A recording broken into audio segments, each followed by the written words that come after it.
So I managed to, but I knew something wrong. So slowly I made the program not very long also, cut short. And I went, and then I realized, it was like after the night, I was taken like from my certain guides who were helping me.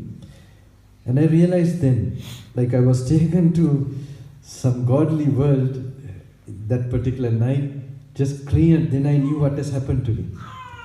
But that time also, I was okay. Normally, even that time, that the crowd, my organizers, some of them, they were telling, Bhante, maybe because of so much crowd, you were feeling like that. I said, no, I don't feel like that now. Maybe when I was a young boy. Now, one thing I saw that when I used to go to these particular gatherings, I used to feel, even the gathering goes into that stage, I realized there are like thousands of people, but they are like in silence. Like you're in a jungle. So and sometimes who comes behind me, they get the same feeling. Now we had the next program, which was really nice, where they are now making the monastery. But I'm sure I will only do programs or some training. But I always thought I'll be same like this, without a monastery. So I handed over to the trust to look after that. And when we were going, there was some arch where when we returned back, I asked who normally goes behind me, did you notice that arch? They were telling they had done something to that particular building. He said, Bhante, it's a funny thing, when I was going with you, I was not noticing anything. So I knew he has got into my same consciousness. Like you don't feel anything around you. And you're in a kind of, that inner world is something more like that, my friend. So this is something I'm sure I hope now also I can transmit some of it, where you will open up that part of the brain which normally comes out of meditation for a long period, and then the world outside you, the difficulties, troubles you get from the world, the world will be there, but you begin not to feel it slowly. So this is something we are to get from our, ancient wisdom, from our parts of the world. Of course, we have all these pujas and all that, but we are not tasting the real essence of the Master. So, how many of you know that I had to face near death and that you're seeing a ghost now? You've heard? No, all of you know, I think, here. Isn't it? I think it's not like, still okay. Because I want to tell one thing, I'm not coming as a monk because I see this is not for me any delight to come like this. I have nothing to enjoy here.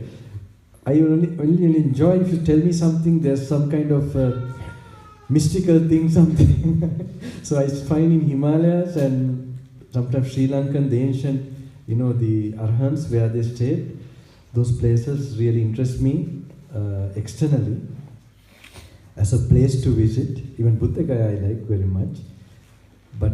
But one thing I was so happy, even yesterday, it was one of my happy moments really. Reason is, though there were certain people, I told some people to sort of, who have some problems, end of the program, just to slightly raise hand, just to get my strength, so when I did, there were one or two people, I remember slightly, he looked such a young person. I hope you are not recognized, because I just want to tell only where I saw him also, and I of course blessed all of them. But they happened to come to where I'm staying, the monastery, and offer something. And when I got to know the trouble the person was having, I was thinking, if I only came to meet him, that's enough for me. This is all my whole mission. I was so, and it happened several places. One place was in Italy also. And that gathering, I know, they were like all brought to gallows. There's one crowd I saw, now this crowd looks a little better, not little, quite okay. But there, that crowd looked like it took me 1 hour to get a smile out of them. Smile means the joy I experienced, at least some part of it. And I was so happy. Like children, when 1 hour passed, they all you may have problems, but you feel it because you're also not clean inside you. Clean means you so much identify with the problem. You identify because you still have so much wrong idea of self. You think something which is not you as you, and it has been you have to train specially to notice that. If you are not trained, you will notice the normal way, the natural way. You feel my body, this body is me, and the thoughts are me, the consciousness is me, what I saw, the memory is me. So unless you have a proper reflection of it and kind of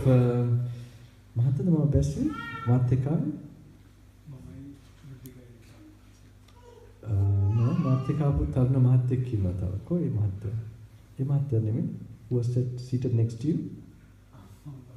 Okay. Yeah, because in this trip also I'm meeting very interesting people, you know. Very interesting people I'm meeting all the way. I can see this is like kind of a opening of a cosmic mission. And surely I'm meeting the family from the cosmic family in a certain way. Yeah, I could hear some people also. I was in one Imperial Hotel. I think we had a program there. Yeah, he was.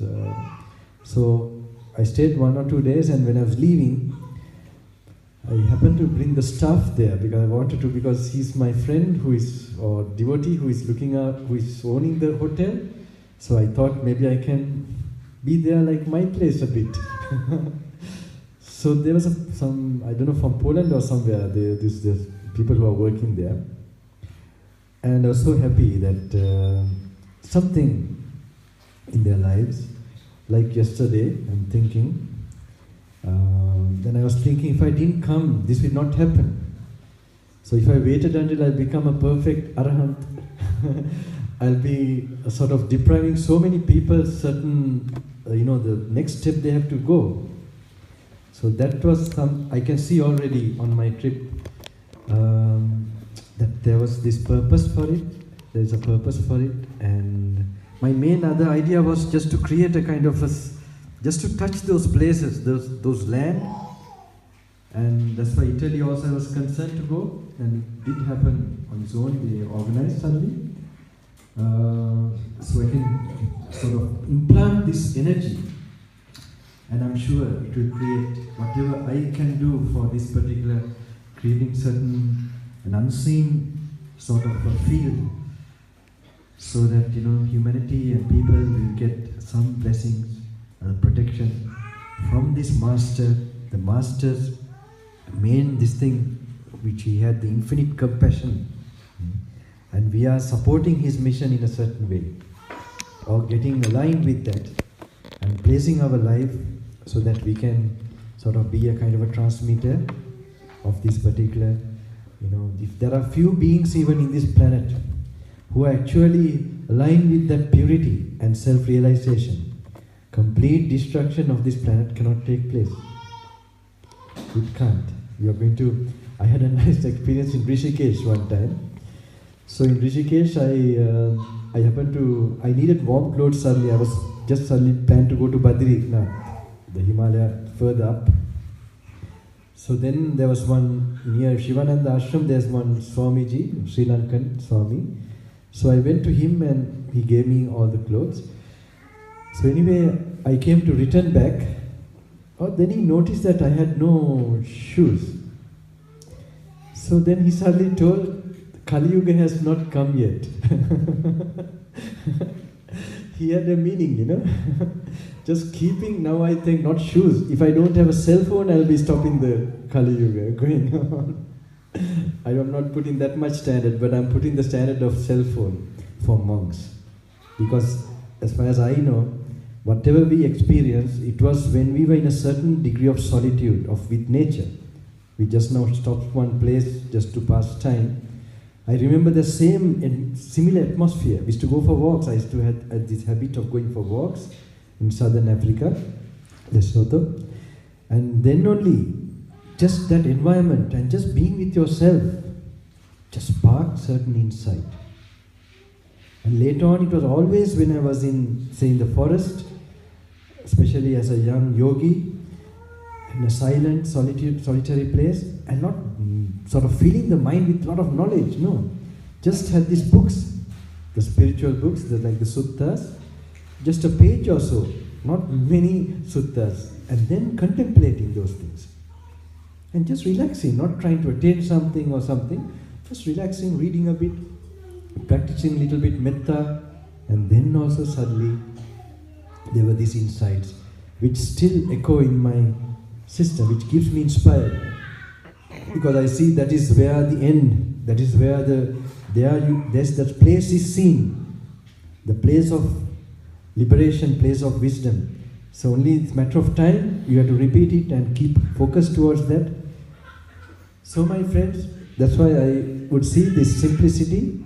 I would recommend, even if you want to read the spiritual books, don't use the laptop or whatever. You just get some romantic feeling. You have a small candlelight maybe. The ancient monks, they in the caves, they use these things to, and I can guarantee myself too, this, when I spent like that only, I had certain things. Even in the yogic way, in the Himalayas, and with a certain master one period, like he was not talking to me, you know, he first sent a ticket when I was 27. This is where my father got first the belief that with meditation he will get money also. Because he was thinking, you know, he's meditating, what will be his future? I can't just guarantee he has money, I keep money for him or something, so he tried to push me for a degree. So I did, this is a long story, I went for that also. But then, around 25, 26, I used to go to the forest, come back like that, 22, 23, with my teacher I used to stay.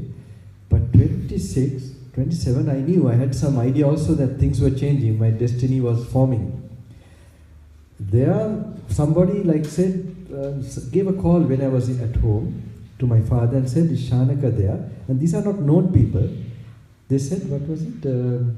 That some in a dream or something, that somebody has told to send, get my ticket to go to India quickly. That one particular guru, and they were worried that I would not accept it. So they told me,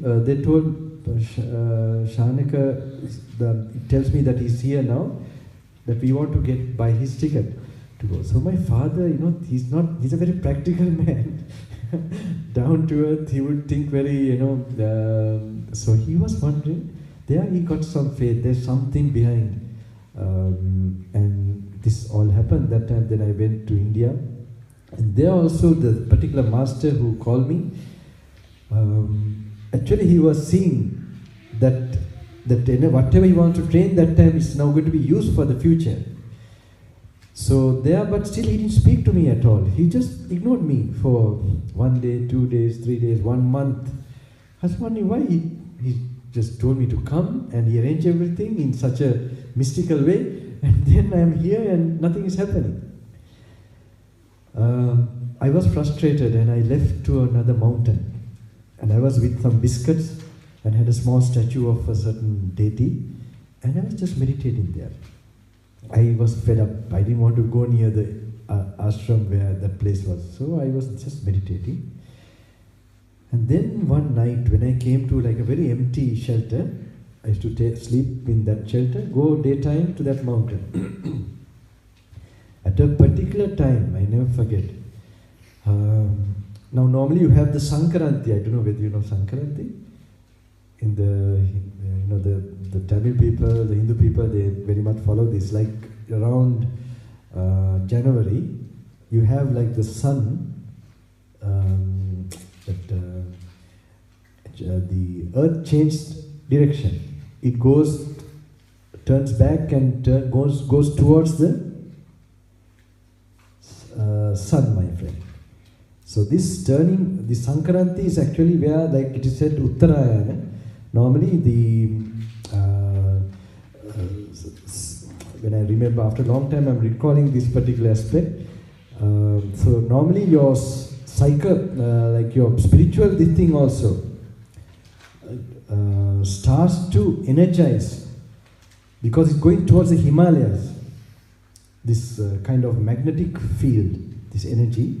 So who knows this particular auspicious time, they wait for this time according to the, normally the Hindu old, if you look at the ancient texts, some people waited for that moment to die also, to leave the body. So if you have, so this particular, exactly that particular time, I never forget. I was about to lie down. I remember Ananda Hamdru, where I was, like after meditating, I was about to lie down. Before just keeping my head, I could feel a presence of somebody. And suddenly, like something, like I could feel an influence of an invisible force to the stomach and to the forehead like this. And like an energy blast, a strong energy going and just like going out of my, I don't want to explain it further what it is, but there came to my mind, anything I wish, anything I would think it will happen. There's any force in that. So, of course, now I use that, I use these practices for only one purpose. I wish for your happiness. So I thought if such a thing happens to like person like Hitler or somebody, I don't think it happens. It happens, those energies come with compassion. They have a kind of law. So that time also I remember it was in those mountains. I remember in the simple life, just going to the open space, no shelter, and meditating there. And later on, of course, in caves I happened to stay. I'm just stressing the point of, so you can't go like that, that is not necessary, but in your room also, imagine yourself like you are in a kind of how those ancient saints stayed, and let me also get their spirit and just read those books, it will meditate so that you have the same feeling of solitude.